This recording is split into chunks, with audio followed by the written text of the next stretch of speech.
essere più cosciente della tua presenza, realizzare la grandezza della tua gloria. Voglio essere più cosciente della tua presenza, realizzare la grandezza della tua gloria. Cantiamo ancora. Voglio essere più cosciente della tua presenza, realizzare la grandezza della tua Santo. Gloria. Santo Spirito, vieni su noi, riempi questa chiesa ai nostri. Cantiamo della tua gloria, con la tua presenza riempici. Cantiamo Santo Spirito. Santo Spirito, vieni su noi, riempi questa chiesa ai nostri, della tua gloria inondaci, Signore, con la tua presenza riempici. Cantiamo Santo Spirito, vieni su noi, riempi questa chiesa ai nostri cuori, della tua gloria inondaci, Signore, con la tua presenza riempici di te.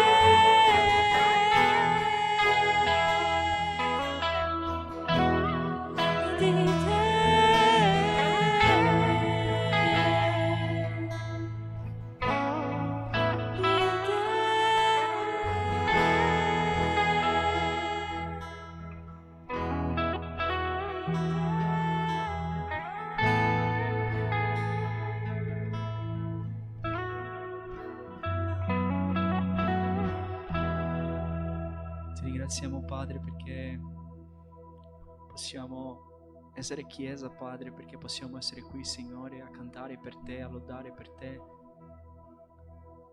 a essere uniti per te, riuniti per te, Signore. Sappiamo che in molti paesi, Signore, non hanno questa possibilità. Quindi siamo grati, Padre, perché possiamo essere qui, Signore. Ti ringraziamo, Padre, perché siamo liberi per cantare a te, per lodare a te, per capire la tua parola, per vivere il tuo Vangelo, Padre. Ti ringraziamo, Padre, perché è una benedizione poter essere riuniti come Chiesa, Signore.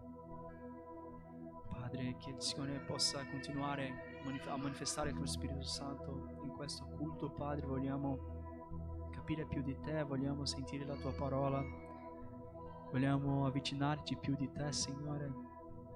Vogliamo che il Signore ci faccia vedere, Padre, dove possiamo migliorare, Padre, dove possiamo togliere, Padre, quello che ci fa allontanare da te, Signore. Vogliamo capire più della tua parola, vogliamo capire più del tuo regno, vogliamo imparare di più del tuo Vangelo, Padre. Per questo, Signore, che noi preghiamo, ti ringraziamo, Padre, nel nome santo di Gesù. Amen. Potete sedervi.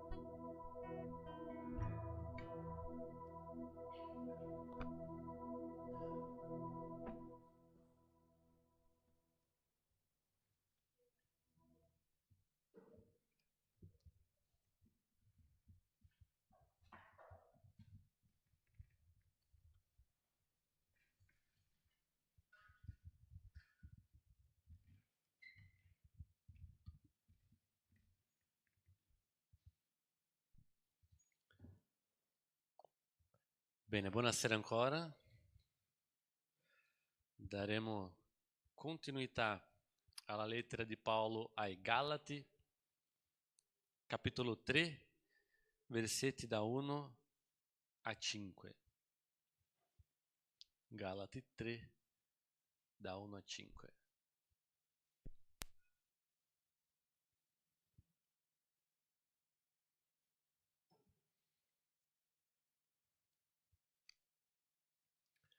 Il testo dice: O Galati insensati, che vi ha ammagliati?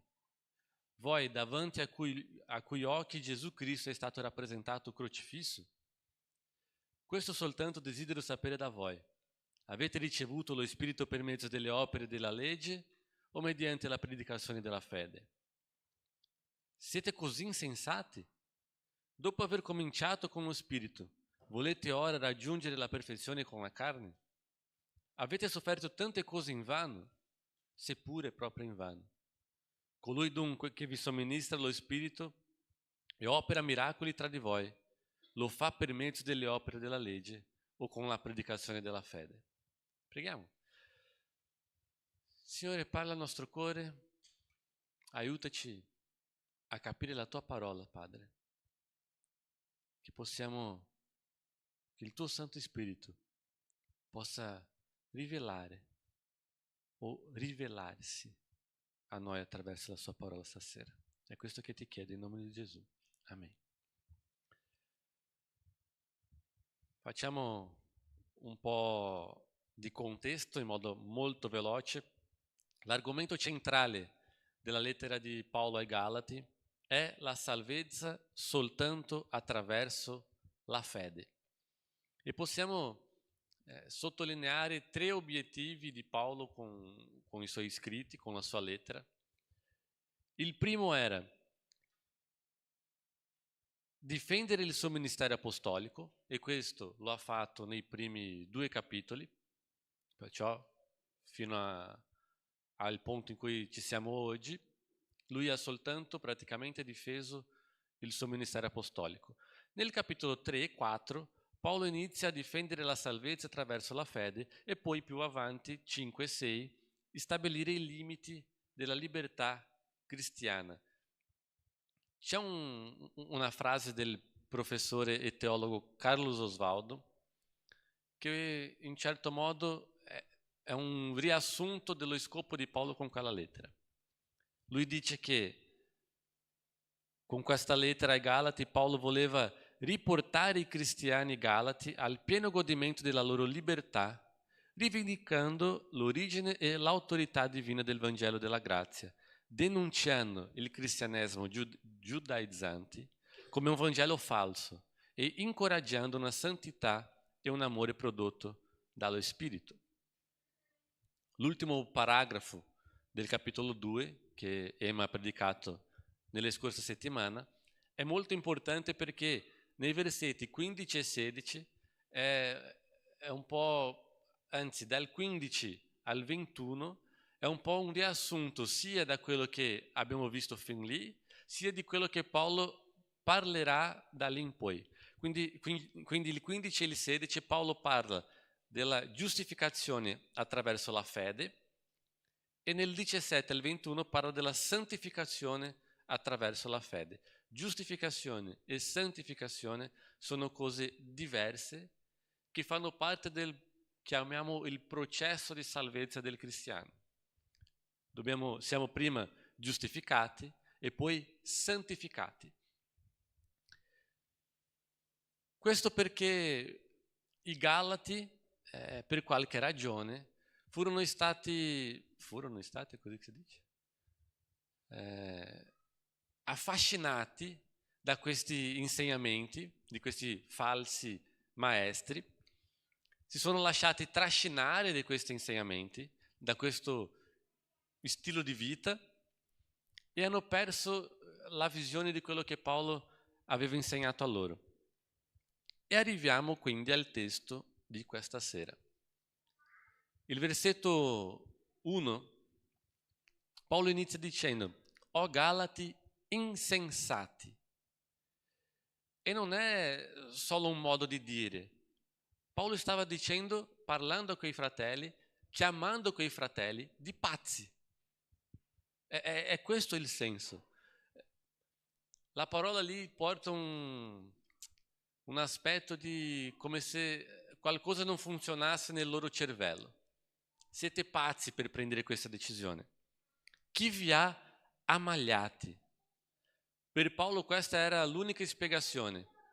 Perché qualcuno in sana coscienza avrebbe voluto lasciare la libertà in Cristo Gesù per seguire un stile di vita diverso. Quello stile di vita che i Galati stavano portando era un stile di vita giudaico, di seguire, di osservare gli aspetti della legge. Forse il nostro stile di vita che cerchiamo non è proprio questo giudaizzante, ma comunque può essere un stile di vita diverso da quello che troviamo nella Bibbia, dove non abbiamo la nostra libertà in Cristo, ma forse una schiavitù nel peccato. A volte, soprattutto quando parliamo con le persone che sono cresciute in chiese e a un certo punto si sono sviate, si dice così, e lasciato la chiesa, abbandonato la fede, quando parliamo con queste persone, spesso la loro risposta è che loro volevano essere liberi da fare quello che volevano. Il problema è che questo non è libertà, perché libertà di peccare è schiavitù. Il desiderio di peccare è quello che c'è nella nostra vita dal momento in cui nasciamo fino al momento in cui non ci saremo più. Quello che possiamo fare è lottare contro questo desiderio, lottare contro il peccato, o assumere che abbiamo perso questa guerra, che è il peccato a dominare la nostra vita, e ora farò tutto quello che desidero. Questo vuol dire, ho deciso di essere schiavo del mio desiderio, schiavo del peccato. La vera libertà è quella di poter dire no. Questa è libertà. Io non voglio. Io farò in modo diverso. Anche se il mondo, anche se i miei amici, anche se tutti quelli che mi circondano dicono tu puoi fare questo. Io sono libero di dire non voglio. Non è questa la vita che voglio per me. Quei fratelli lì hanno deciso di non consegnarsi al peccato, un po' sì, ma non volontariamente. Loro hanno deciso di consegnarsi a un stile di vita diverso, dove sono diventati schiavi proprio della legge che Cristo Gesù è venuto per compierla. Gesù è venuto per portare la libertà, per dire non siete costretti a osservare tutti questi aspetti della legge, non è mai stato questo lo scopo di tutto quanto, e comunque la loro decisione è stata no, è questo che voglio per me. La risposta di Paolo è siete pazzi, chi vi ha ammagliati per decidere così, per prendere questo tipo di decisione? Voi, proprio voi, davanti a cui occhi Gesù Cristo è stato rappresentato crocifisso. E questa traduzione è interessante perché la parola rappresentato utilizzata qui nell'originale ha un senso di come si dice, un cartellone da pubblicità, così, quei outdoor bello, grandi. Ha un po' questo senso, cioè come deve essere un cartellone di pubblicità visto da chiunque passi, deve trasmettere una informazione in modo chiaro, visibile a tutti, di facile comprensione. Questi sono gli aspetti di un cartellone di pubblicità. Paolo sta dicendo a loro, quello che vi ho insegnati è stato così chiaro, così trasparente, che come mai non avete capito? Come mai avete deciso di girare le spalle a tutto quanto?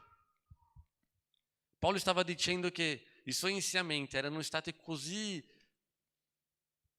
chiari, che era come se avesse dipinto, avesse rappresentato, come questa traduzione, come se avesse messo il Cristo crocifisso in un cartellone.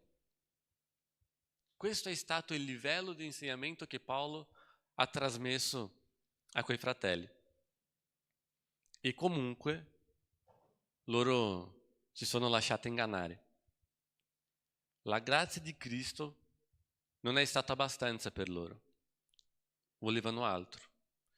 E è proprio lì che inizia il peccato, quando il nostro cuore smette di trovare soddisfazione nella grazia di Dio.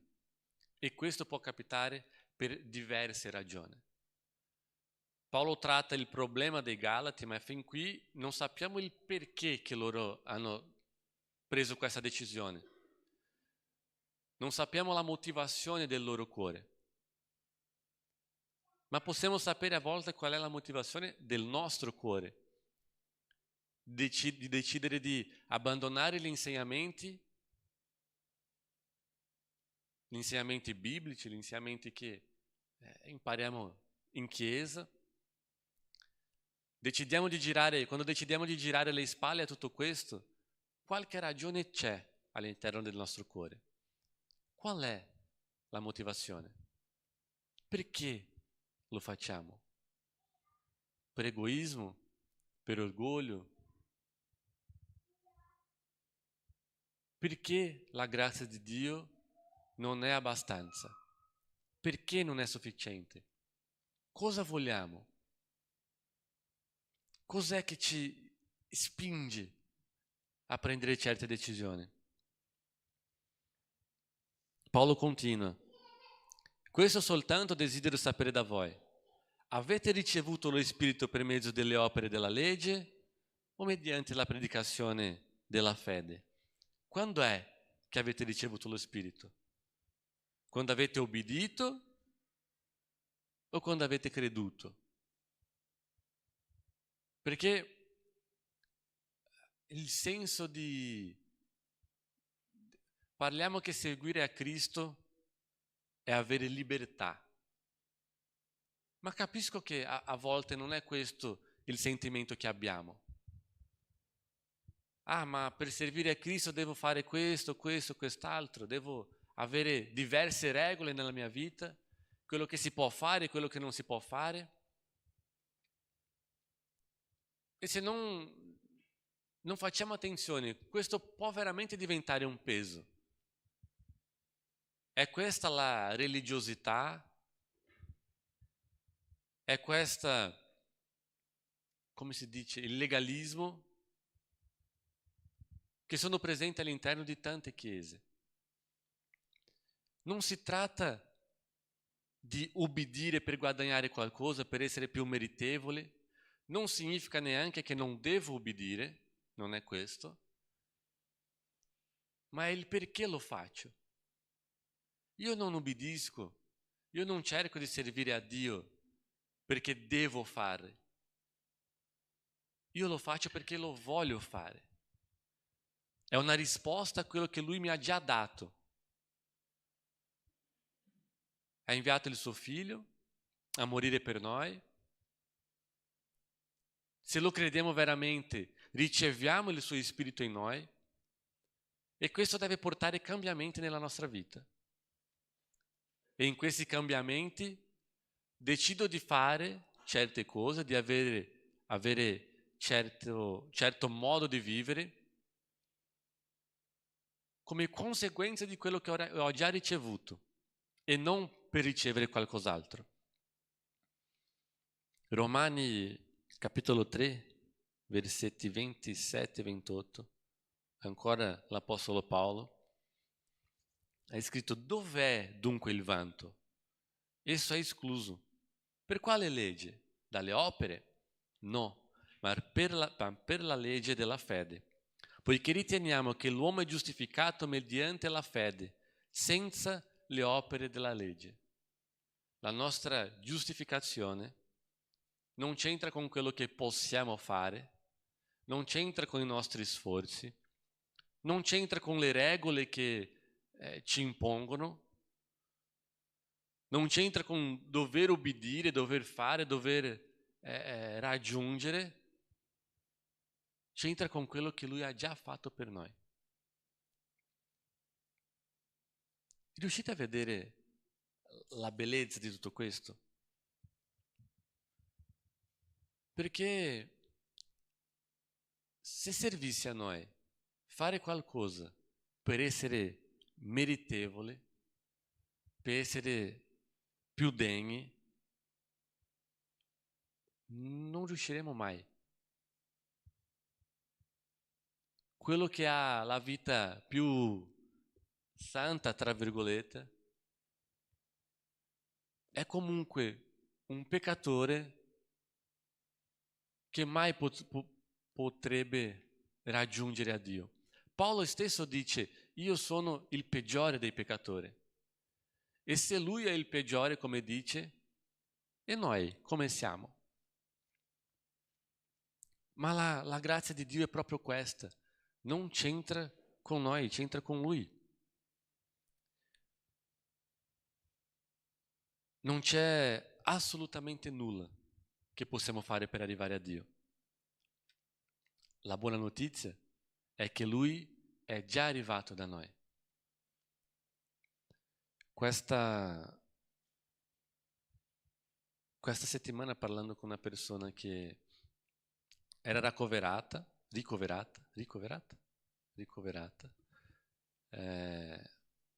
aveva paura che non aveva ancora ricevuto i risultati degli esami, aveva paura che i suoi giorni stavano arrivando alla fine.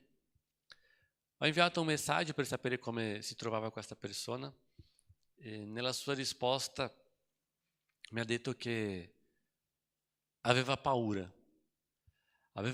perché non sapeva se morisse in quel momento lì, si dice così? Come si dice? Se sarebbe morta in quel momento lì, se andrebbe in cielo o no. Questa era la sua paura. E ha detto nella sequenza, perché mi ha inviato un audio,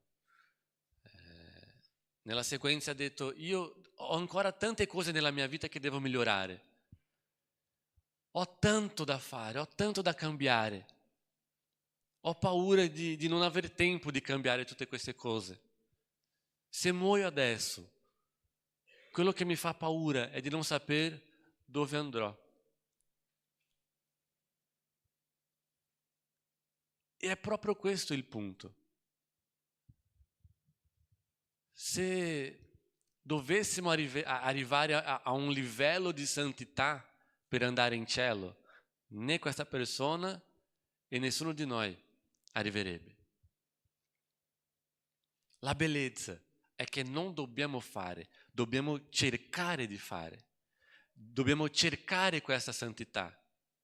Questo deve essere il nostro scopo. Questo deve essere forse il nostro obiettivo. Ma per conseguenza, sempre per conseguenza di ciò che Lui ha già fatto per noi. Efesini 2, 8 e 9 dice: infatti è per grazia che siete stati salvati, mediante la fede, e ciò non viene da voi, è il dono di Dio. Non è in virtù delle opere affinché nessuno se ne vanti. Non può essere attraverso e non può c'entrare in niente con quello che noi facciamo, perché se così fosse avrebbe merito e non abbiamo nessun merito. Il merito è soltanto di Dio. Romani 6,23 dice: perché il salario del peccato è la morte, ma il dono di Dio è la vita eterna in Cristo Gesù nostro Signore. In entrambi i versetti c'è l'espressione è il dono di Dio, che può sembrare la stessa cosa, ma la parola utilizzata nell'originale è un po' diversa.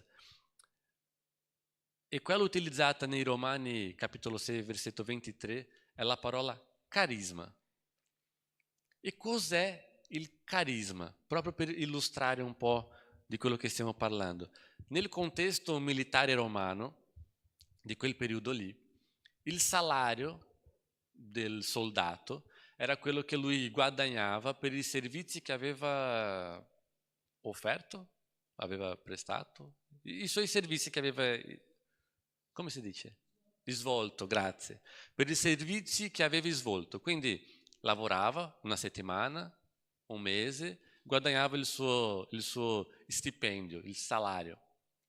Il carisma invece non era una retribuzione, era un regalo, un dono da parte dell'imperatore, dato in un momento, in un'occasione speciale. Non c'entrava in niente con quello che avevano o non fatto. Era una decisione dell'imperatore, una festa, un giorno che si svegliava bello, felice, contento, decideva di dare questo regalo ai soldati. Questo regalo si chiamava carisma. Il dono di Dio per noi, questo carisma da parte di Dio, è proprio questo. Non c'entra con quello che facciamo, ma è proprio un regalo da sua parte per noi. Questo regalo comporta delle conseguenze nelle nostre vite, perché se lo accettiamo veramente, vuol dire che accettiamo di vivere d'accordo con quel regalo lì. Se accettiamo di avere Cristo nella nostra vita, dobbiamo vivere in modo degno di Cristo. Questa generosa gratificazione concessa da quello che non è l'imperatore, ma è il Re dei Re e il Signore dei Signori.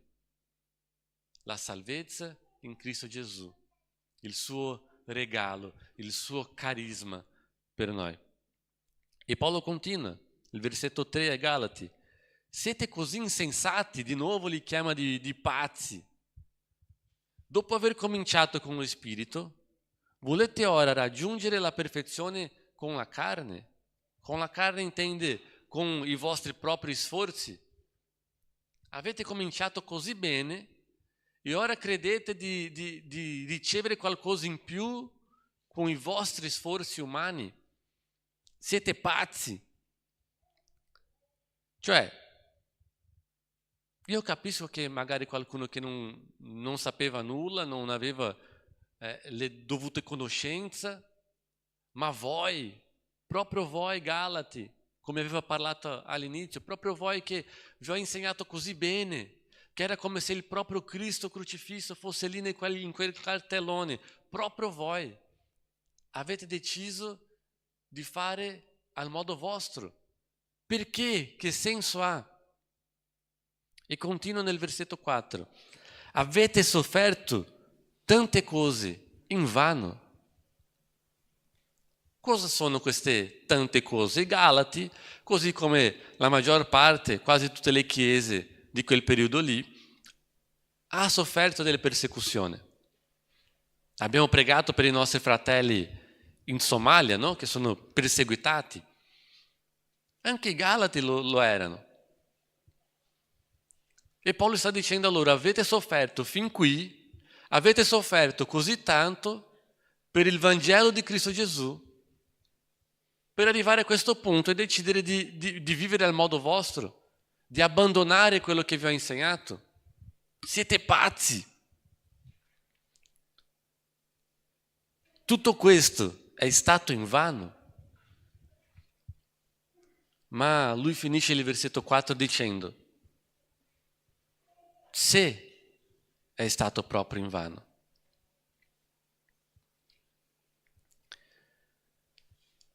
Paolo ha dedicato il suo tempo a quella chiesa, a quei fratelli, è stato insieme a loro, li ha insegnati. Forse quello che abbiamo di più prezioso nelle nostre vite, oltre a Dio, oltre a Cristo Gesù, è il nostro tempo. Il tempo costa tanto. E ogni minuto che sprechiamo non riusciamo a guadagnarlo di nuovo. È perso. Paolo aveva dedicato il suo tempo a quei fratelli lì e loro avevano abbandonato. Riuscite più o meno a capire quello che passava per la testa di Paolo? Io sono stato insieme a voi, non so esattamente quanto tempo Paolo è passato da loro, è stato tutto invano. Non è esattamente la stessa situazione, ma un po' per esemplificare.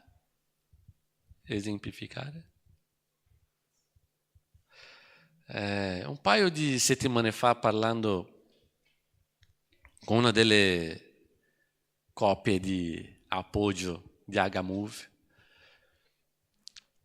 questa persona mi parlava di uno di quelli che facevano, giovani o adolescenti, che facevano discepolato con lui. Non mi ha parlato ovviamente di quello che discutevano né niente del genere, perché è una cosa privata tra di voi. Ma una cosa che lui mi ha detto riguardo a questa persona è che sembrava che faceva delle cose come per obbligo. Non voleva farlo. Sembrava che non voleva venire in chiesa, non voleva essere alla Agamove, non voleva fare proprio niente. Lui chiedeva magari di leggere un pezzo di un testo biblico, a volte cose piccole, non lo faceva. Diceva che era difficile anche di riuscire a trovarsi per fare il discepolato. E era triste. Questo è stato un caso, ma non è l'unico tra di voi. Quindi un po' riesco a capire quello che passa per la testa di Paolo.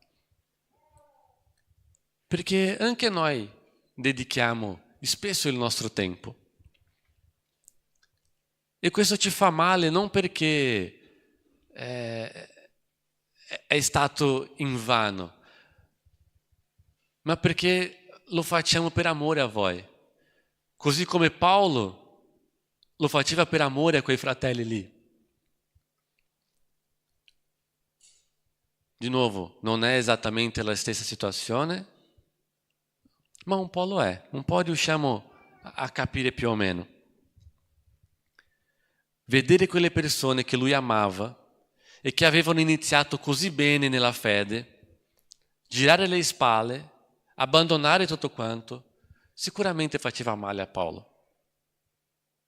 E quando lui finisce nel versetto 4 dicendo se pure è proprio invano, è perché lui ha la speranza che non lo sia. Ha la speranza che quei fratelli lì ritornino alla via corretta. E questa speranza che Paolo aveva è di nuovo perché amava a quelle persone e non è mai troppo tardi per farlo. Dopo aver esortato duramente quei fratelli, dimostra di avere speranza. Speranza che loro possano ritornare al Vangelo, al vero il Vangelo, ritornare ad avere una vita che rappresentava quello che erano, speranza che quel tempo non sia stato invano. Lo scopo di ogni esortazione non è mettere in evidenza l'errore delle persone, ma di incoraggiare a percorrere una strada migliore. Quando magari parliamo in un modo un po' più duro con voi, sia nel particolare, sia in un discepolato, sia durante una predica, e forse io a volte non dirò che esagero, però a volte sono un po' duro, lo so. Non è per dire semplicemente che state sbagliando o no, è perché vi vogliamo bene. Vogliamo aiutarvi a andare correttamente. Ho dato un esempio un po' brutto, ma allo stesso modo ci sono esempi, belli esempi per dare riguardo a voi. Ci sono sempre tante e tante persone che ci cercano con la voglia di iniziare un percorso di discepolato con qualcuno, chiedendo qualcuno che possa camminare insieme a lui, a lei. E questo ci fa gioire, perché è l'opera dello Spirito Santo nelle vostre vite.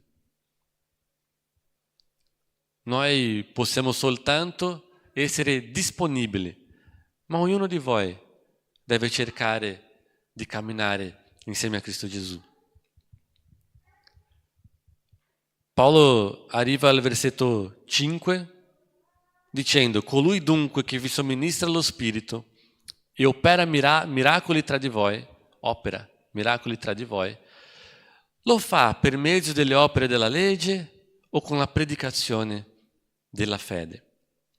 L'agire di Dio nelle nostre vite in nulla c'entra con quello che facciamo. Non importa se siamo belli, puliti, profumati, è lo slogan di Tigotà. Non è con questo che c'entra. È con l'opera di Cristo Gesù nelle nostre vite. Noi non ubbidiamo per essere amati da Dio. Noi ubbidiamo perché siamo stati amati da Dio. Mentre il gruppo di lode arriva,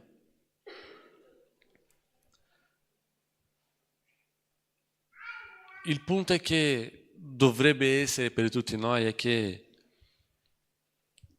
io mi riconosco come peccatore, io mi riconosco come immeritevole di questa grazia di Dio, io riconosco che sono corrotto dal peccato, che sono incapace di raggiungere a Dio,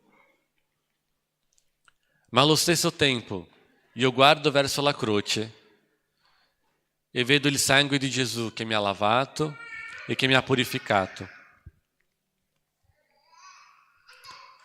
Io guardo verso la croce e vedo colui che ha portato il peso dei nostri peccati sulle sue spalle.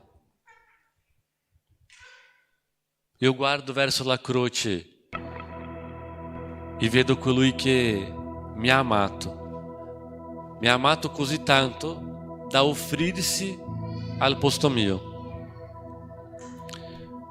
E quando guardo verso la croce e vedo tutto questo, io non faccio delle cose per meritare,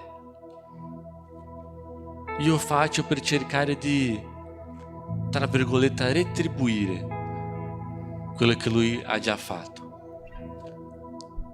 Io non riesco a guardare l'opera di Cristo sulla croce e dire: questo è stato invano e io voglio vivere al modo mio. Non può essere così. C'è una canzone un po' vecchia, brasiliana, non so se c'è una versione in italiano per questa canzone, perciò ho tradotto alcuni versi in modo letterale. E questa canzone dice così: immeritata vita, per grazia l'ho ricevuta, per mezzo della sua croce mi ha liberato dalla morte, mi ha portato alla vita. Ero condannato, ma ora, per mezzo della croce, sono stato riconciliato. Straordinario è il suo amore, mi ha redento e mi ha mostrato il quanto è fedele. Immeritata vita, per grazia l'ho ricevuta. Preghiamo. Padre, noi sappiamo di non essere degni, di non essere meritevoli, sappiamo di non poter raggiungerci con le nostre forze, con le nostre opere, ma grazie Padre, grazie perché Tu hai inviato il Tuo Figlio. Lui ha sofferto, ha portato il peso del nostro peccato fino alla morte e morte di croce, Signore. Grazie perché il suo sangue ci ha lavato, ci ha purificato. Grazie perché è attraverso di Lui che possiamo avere un'altra volta comunione insieme a Te, Signore. Grazie perché sei Tu a raggiungerci. Che possiamo guardare verso la croce e decidere di vivere una vita degna dal Tuo Vangelo, di decidere di fare quello che possiamo per avvicinarsi al modo di vita di Cristo Gesù nostro Signore. Che il Tuo Santo Spirito possa guidarci, possa istruirci e darci la forza che ci serve, Padre. Grazie, Signore, in nome di Gesù. Amen.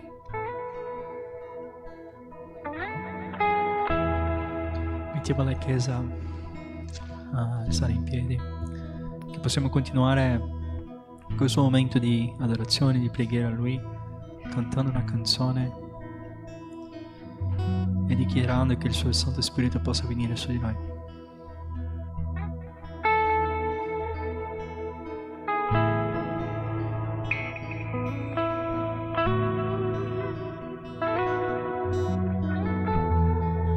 Non c'è nulla che sia che sia pari a te, non c'è nulla che dia la speranza viva,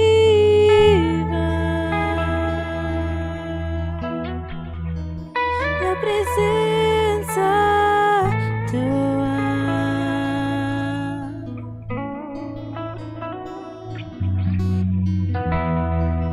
è solo con te, sento l'amore che porta alla libertà, la vergogna disfa,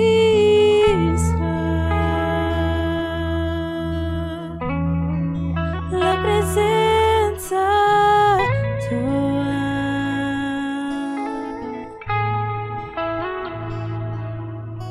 Santo Spirito, vieni su noi, riempi questa chiesa, i nostri cuori, della tua gloria inondaci, Signore, con la tua presenza riempici di te.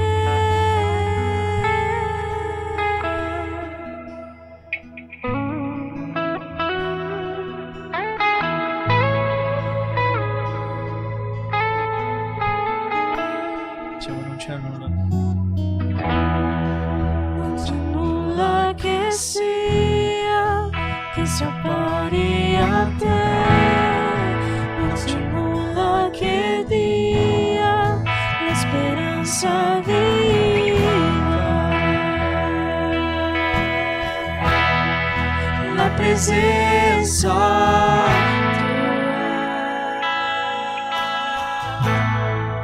Siamo solo con te. solo con te, sento l'amore che porta alla libertà e la vergogna disfa, la presenza Cantiamo Santo. Santo Spirito, vieni su noi, riempi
della tua gloria.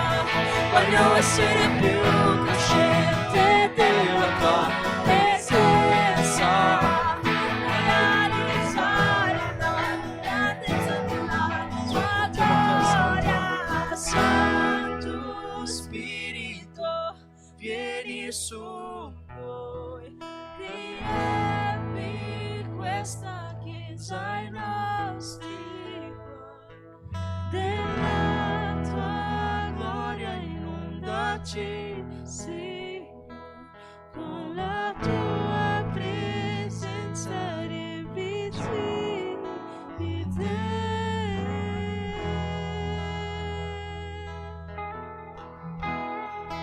Di te.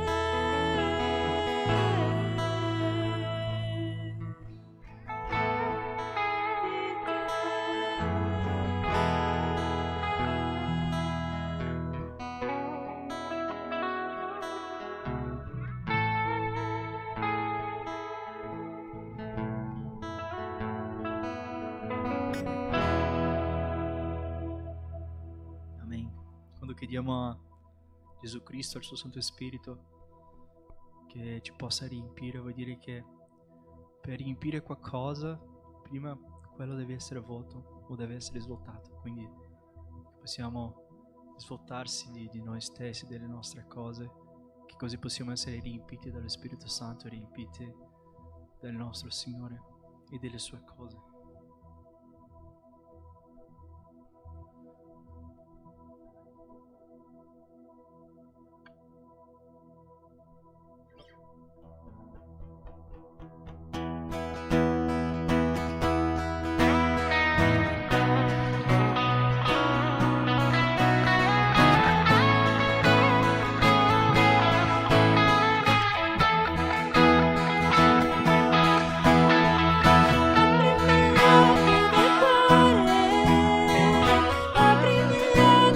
Mettiamo a Lui. Voglio vederti, Signore, voglio vederti. Mettiamo, aprimi gli occhi. Aprimi gli occhi del cuore, aprimi gli occhi, Signore, voglio vederti, Signore, voglio vederti splendere, Signore, nella luce della tua gloria. Versa il tuo amore su noi, mentre cantiamo santo, santo. Aprimi gli occhi del cuore, aprimi gli occhi, Signore, voglio vederti, Signore, voglio vederti. Mettiamo, aprimi gli occhi. Aprimi gli occhi del cuore, aprimi gli occhi, Signore, voglio vederti, Signore, voglio vederti splendere, Signore, nella luce della tua gloria.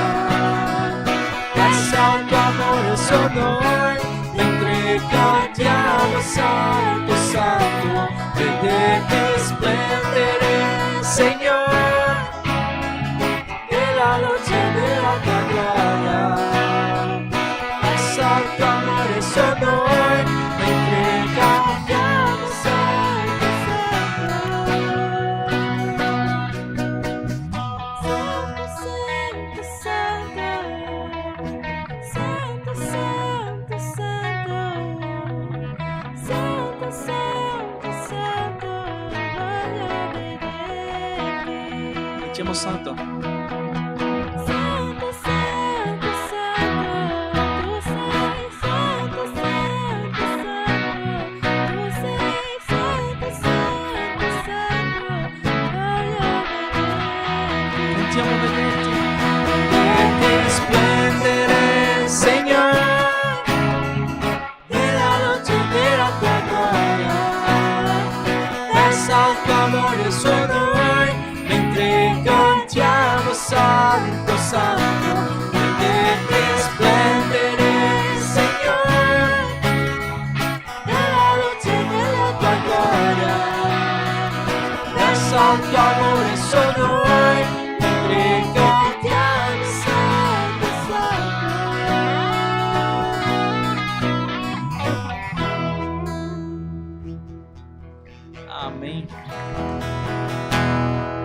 nostro Signore. Abbiamo adesso il momento degli avvisi, se non mi sbaglio. Siamo troppo dinamici, si cambia ogni settimana. Potete sedervi. Avvisi, sono solo due. Il 29 marzo, è questo, il compleanno della chiesa. Sarà un culto speciale, tutte le chiese Agape riunite qui. E il nostro campeggio dal 22 al 24 maggio. Fate le vostre iscrizioni. Chi non ha fatto ancora, fatelo senza scuse. Va bene? Vi assicuro che sarà un bel momento lì insieme. Ci divertiremo, ma impareremo anche quello che il Signore ha da dirci. E per ultimo, piccoli gruppi. Questa sera faremo un solo gruppo qui nella sala nera, tutti insieme, riuniti, va bene? Quindi chiacchierate un po', fra un paio di minuti ci riuniamo qui, facciamo un bello circolo e un unico piccolo gruppo. Ok? Preghiamo per finire il nostro culto. Grazie Padre, grazie per quello che hai fatto questa sera, Signore. Che tu possa aver ricevuto la nostra lode, ricevi anche le nostre vite, tutto quello che abbiamo da offrirti, Signore. Che tu possa condurre ognuno di noi qui a casa questa sera, benedire la nostra settimana e che possiamo con il tuo Santo Spirito cercare di vivere una vita in santità. È questo che ti chiedo in nome di Gesù. Amen. Grazie, ci vediamo fra un paio di minuti ai piccoli gruppi.